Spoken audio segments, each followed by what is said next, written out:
Hello guys, এখন রাত 12:30 বাজে। আজকে শিবরাত্রি। তো আমাদের দেখো এখানে কেউ কোথাও নাই। তো আমরা আমাদের ঠাকুরতলায় বেড়াতে এসেছি, ঠাকুর দেখতে এসেছি। তো আমি ঠাকুর দেখাচ্ছি। এখন রাত 12:30 বাজে। এই যে হচ্ছে আমাদের মন্দির, কেউ কোথাও নাই, চারিদিকে ফাঁকা অন্ধকার। তো আমরা এখন যাব শ্মশানে, আমাদের যেখানে আড্ডা শ্মশান। সারাদিন শ্মশানেই থাকি, চারিদিকে ফাঁকা অন্ধকার। তো ইতিমধ্যে আমি শ্মশানে, আর এটা হচ্ছে আমাদের গেমিং রুম।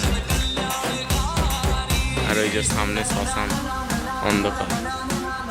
তো এটা হচ্ছে আমাদের বসার আড্ডা। ঘড়ির টাইম 12:30। চারিদিকে অন্ধকার ফাঁকা, কেউ কোথাও নেই।